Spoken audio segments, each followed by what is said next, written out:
নমস্কার বন্ধুরা, সকলকে আমার চ্যানেলে স্বাগতম।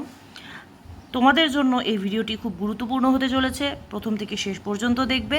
তোমরা জানো যে একটা গুড অপরচুনিটি অনেক দিন পরে কিন্তু এসে গেছে।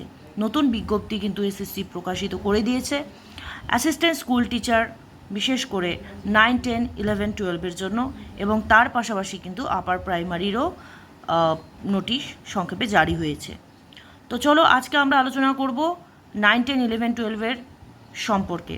তো 9, 10 অ্যাপ্লাইয়ের জন্য আমাদের এডুকেশনাল কোয়ালিফিকেশান বা ন্যূনতম যোগ্যতা থাকা দরকার কিন্তু গ্র্যাজুয়েশন অথবা পোস্ট গ্র্যাজুয়েশনে 50% marks with BEd NCTE recognised institution থেকে। আর যারা এসসি এসটি রয়েছে তাদের জন্য 5% রিল্যাক্সেশন কিন্তু আছে, অর্থাৎ 45% তোমরা যদি গ্র্যাজুয়েশন অথবা পোস্ট গ্র্যাজুয়েশনে পেয়ে থাকো এবং তার সাথে যদি বিএড করা থাকে তোমরা অবশ্যই অ্যাপ্লাই করতে পারবে। তোমাদের জন্য বয়সসীমা বা এজ লিমিট রয়েছে মিনিমাম 21 থেকে 40 বছরের মধ্যে জেনারেলদের জন্য, এবং 21 থেকে 45 বছর হলো এসসি এসটির জন্য, এবং 21 থেকে 43 বছর হলো ওবিসিদের জন্য। এবং একটা কথা মনে রাখতে হবে, মাস্ট সিটিজেনশিপ অফ ইন্ডিয়া, অর্থাৎ ভারতের নাগরিক কিন্তু তোমাদেরকে হতেই হবে। আচ্ছা, তারপরে চলে আসি আমরা 11, 12-এর ক্ষেত্রে। তো 11, 12-এর ক্ষেত্রে কিন্তু সেম থাকবে, একই জিনিস রয়েছে, এজ লিমিটও সেম, ঠিক আছে। কিন্তু একটা কন্ডিশন কি, যে পোস্ট গ্র্যাজুয়েশন পাস করতে হবে এবং সাথে বিএড লাগবে, সেটাও এনসিটি রেকগনাইজড ইনস্টিটিউশন থেকে পাস করা হতে হবে। 9, 10-এর জন্য তোমাদের যে এক্সাম প্রসেসটা হবে সেটা হবে, প্রথমে রিটেন এক্সামিনেশন হবে একটা, যেটা OMR MCQ based type question হবে, 60 মার্কসের এক্সাম হবে, এবং তারপরে রয়েছে অ্যাকাডেমিক স্কোর, এবং অ্যাকাডেমিক্সের মধ্যে এডুকেশনাল কোয়ালিফিকেশানে মার্কসটা ধরা হবে আর কি। তো সেই অনুযায়ী আর কি পার্সেন্টেজ অবটেইন এবং মেরিট স্কোর দেওয়া থাকবে। তো যদি তোমরা পরীক্ষায় 60% অ্যান্ড অ্যাভাব পাও তাহলে তোমাদের কিন্তু মেরিট স্কোরে তোমরা 10-এ 10ই পাবে, এবং যদি তোমরা বিলো 60% টু 50% পাও তাহলে কিন্তু তোমরা 8 মার্কস পেয়ে যাবে, এবং যারা 50% বিলো মার্কস পাবে তাদের ক্ষেত্রে কিন্তু 6 মার্কস পেয়ে যাবে। তো যারা 6 মার্কস পাবে আর কি, অনেকটাই মেরিট স্কোর কমে যাবে তোমাদের। এখানে কিন্তু নতুন একটা জিনিস অ্যাড হয়েছে, সেটা হচ্ছে যে প্রায়র টিচিং এক্সপিরিয়েন্স, অর্থাৎ আগের থেকে যদি তোমাদের কোনো টিচিংয়ে এক্সপিরিয়েন্স থাকে, অবশ্যই সেটা গভর্নমেন্ট এইডেড স্কুল হতে হবে, বা গভর্নমেন্ট অথবা গভর্নমেন্ট এইডেড স্কুলই হতে হবে আর কি। তো সেখানে 10 মার্কস থাকবে। ধরো তোমরা 2 বছর চাকরি করেছো, ঠিক আছে, আগে, তো তাহলে 2 বছরের জন্য কিন্তু তোমাদের 4 মার্কস অ্যাড হবে, অর্থাৎ এক এক ইয়ার পার ইয়ারের জন্য 2 মার্কস করে তোমাদের দেওয়া হবে, ঠিক আছে। আচ্ছা, তারপর ওরাল ইন্টারভিউয়ের জন্য তোমাদের কিন্তু 10 মার্কস ধার্য করা হয়েছে, এবং লেকচার ডেমনস্ট্রেশনের জন্য 10 মার্কস ধার্য করা হয়েছে। তারপরে চলে আসি 11 এবং 12-এর ক্ষেত্রে। সেম রিটেন এক্সামিনেশন হবে, OMR based MCQ question type, 60 মার্কসের এক্সাম। তারপরে অ্যাকাডেমিক্স, যেটা এডুকেশনাল কোয়ালিফিকেশান, সেখানে তোমার পার্সেন্টেজ অবটেইন এবং মেরিট স্কোর সেম আগে যেটা আলোচনা করলাম, এবং এখানেও সেম ওরাল ইন্টারভিউ থাকবে 10 মার্কসের, এবং লেকচার ডেমনস্ট্রেশন 10 মার্কসের, ও প্রায়র টিচিং এক্সপিরিয়েন্স কিন্তু এখানে 10 মার্কসের থাকবে, ঠিক আছে।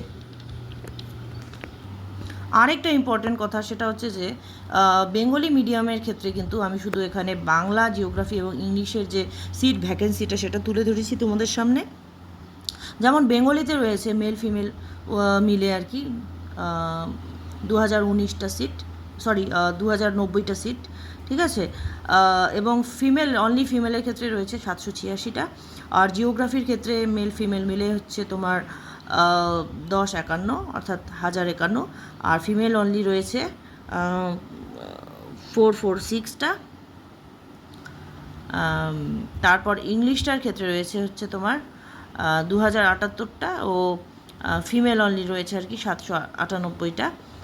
আর এখানে ওই জিওগ্রাফি যেটা লিখেছি আর কি বেঙ্গলি মিডিয়ামের ক্ষেত্রে ফিমেল অনলি 446টা আর কি, এটা 440 হতে পারে, আমি তাড়াহুড়ো করে লিখেছি, তো ব্যতিক্রম এদিক ওদিক হতে পারে, ওই ধরে রাখো ওই 450 মতোই আর কি ফিমেলটা, ঠিক আছে। I am not confirm, but 450ই হতে পারে আর কি। তো তোমরা অবশ্যই তার জন্য সেই সত্যতাটা যাচাইয়ের জন্য তোমরা কিন্তু অফিসিয়াল যে নোটিশটা বেরিয়েছে সেটা অবশ্যই তোমরা ওয়েবসাইটে গিয়ে দেখে নিতে পারো, ঠিক আছে। আর তার জন্য আমি দুঃখিত আর কি, সেই ইনফরমেশানটা শর্টলি আমি দিতে পারলাম না তোমাদের। যাই হোক, তো তোমরা ধরে রাখো যে ওটা 450 হবে। আর বেঙ্গলি মিডিয়ামের ক্ষেত্রে 11-12 ক্ষেত্রে আর কি, ওটা তো ছিল 9-10, এবং এটা হচ্ছে তোমার 11-12 ক্ষেত্রে বেঙ্গলি মিডিয়াম। বেঙ্গলি যে সিটটা সেটা অনেকাংশেই কম আর কি, মেল ফিমেল মিলে 336টা এবং অনলি ফিমেল 52। আর জিওগ্রাফির ক্ষেত্রে হচ্ছে তোমার মেল ফিমেল 370টা, আর ফিমেল রয়েছে আর কি অনলি 62টা। তো এটা তো কিছু সংখ্যক সাবজেক্টের ক্ষেত্রে আর কি আমি এখানে উল্লেখ করলাম। তো টোটাল ইনফরমেশনের জন্য তোমাদেরকে কিন্তু মেইন ওয়েবসাইটে গিয়ে, এসএসসির মেইন ওয়েবসাইটে গিয়ে তোমাদের কিন্তু সেটা ডাউনলোড করে দেখতে হবে, ঠিক আছে, যে কোন সাবজেক্টের কত সিট রয়েছে। তারপরে একটা বিশেষ ইম্পর্টেন্ট জিনিস, সেটা হচ্ছে যে ফর্ম ফিল আপ ডেট, যেটার অপেক্ষায় কিন্তু আমরা অনেক দীর্ঘ বছর ধরে অপেক্ষা করে আছি, যে ফর্ম ফিল আপটা কবে হবে। 16ই জুন থেকে কিন্তু স্টার্ট হবে। তো 16ই জুন 2025 থেকে স্টার্ট হবে এবং শেষ হবে কিন্তু 14ই জুলাই, এবং সময়সীমাটা কিন্তু 5টা, বিকেল 5টা থেকে স্টার্ট হবে এবং 14ই জুলাই 5টার সময় ফিনিশ হবে। তো এখানে কিন্তু একটা জিনিস আমাদেরকে খুব মনে রাখতে হবে, সেটা হচ্ছে যে এডিটেড ডেট কিন্তু এখানে দেওয়া হবে না। মেবি এখানে দেওয়া হবে না, যতদূর মনে করা হচ্ছে যে দেওয়া হবে না। সুতরাং ফর্ম ফিল আপের সময় কিন্তু বি কেয়ারফুল, খুব সাবধানে যত্ন সহকারে ফর্ম ফিল আপটি করতে হবে, কারণ পুনরায় কিন্তু নেক্সট টাইম সেই সুযোগটা আমাদের নাও দিতে পারে। আর এখানে অ্যাপ্লাই চার্জ ফিস বলে রাখি, 9 এবং 10-এর ক্ষেত্রে, জেনারেল ও ওবিসিদের ক্ষেত্রে 500 টাকা ফিস, অ্যাপ্লাই ফিস, এবং SC ST PHদের ক্ষেত্রে ₹200 অর্থাৎ 200 টাকা লাগবে, এবং 11 ও 12-এর ক্ষেত্রে ₹500 টাকা লাগছে, আর SC ST PHদের ক্ষেত্রে 200 টাকা লাগছে। আর এক্সামের ডেটের ঠিক 7 দিন আগে কিন্তু তোমরা অ্যাডমিট কার্ড পেয়ে যাবে। আর টেন্টেটিভ শিডিউল অনুযায়ী আর কি অ্যাপ্লাই ডেট কিন্তু তোমাদের 16/6/25 টু 14/7/25, আর last date of receipt of application fees জমা দেওয়ার লাস্ট তারিখ হচ্ছে 14/7/25 11:59 PM।